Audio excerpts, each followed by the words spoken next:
Hi, this is Peter with CalcBook, and today we're going to be looking at a timber connection design and specifically looking at a lag screw in withdrawal. So just a quick recap on our connection design, right? We use the National Design Specification, also known as the NDS. We have the design spec, and we also have the design supplement. So the specification, right, gives us our design procedure, our capacity equations, our adjustment factors.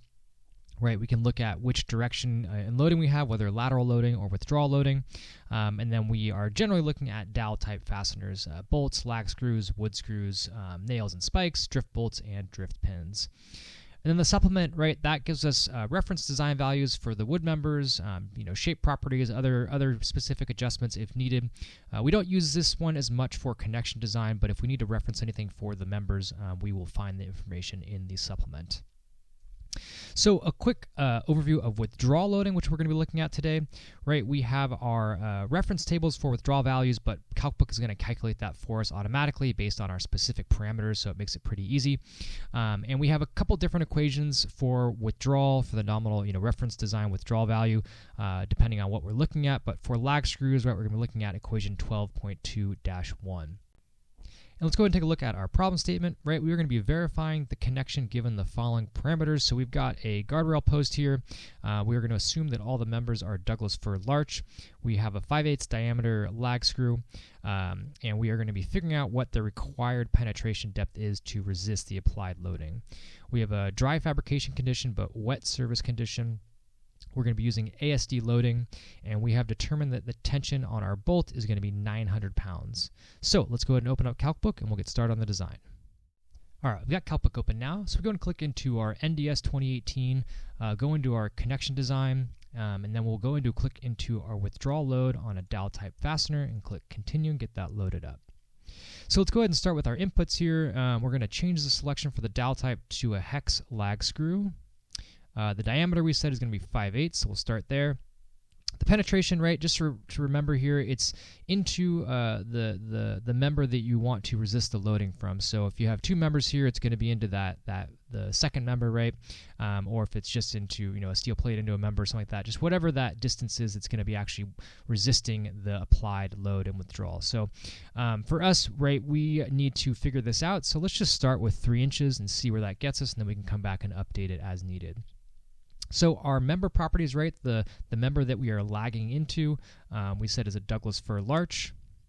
We're not in an end grain condition. Our in-service moisture content is wet service, so we're going to go ahead and click that to over 19%. Our fabrication is dry, so we'll leave that as is. And our time effect factor, right, this is a live load due to, first thing we need to do actually is change this over to ASD. So let's toggle that to ASD. Now we can look at our load duration factor.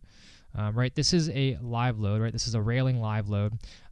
Sometimes you would maybe design parts of this as an impact load, but for us, we are designing the anchorage, and so the anchorage is not to be designed using the impact load. So we're just going to use the occupancy live load duration factor of 1.0, and then we can enter our demand as a live load as 900 pounds. All right, so we got that loaded up. We've got all the information for our capacity, and we are over here by 1.58. So we're over a little bit here. So let's go ahead and take a look into our calculation, and then we can see what we need to adjust here to make this work. So we've got our load case or load combination 2 dead plus live. And then we can calculate our withdrawal load on the dowel type fastener. So we have a couple things we need to calculate first. Right, we actually have a slightly reduced penetration based on the tapered tip of the lag screw. Right, so this value E is 0.41 inches, and you can find that information in the spec table L2. So our length of fastener penetration is going to be 3 inches, which is what we defined here, minus that value E. So an actual penetration depth of 2.59 inches. So now we can go to that equation that we saw before, right? We get about 447 pounds per inch of thread penetration. We have some adjustment factors, right? The main one being our moisture content, right? So that's a 0.7. Everything else is going to be 1. And then we can calculate our design connection strength. So we have all of our adjustments, and then we multiply it by our penetration depth at the end here. And that gets us a total withdrawal capacity of 568 pounds.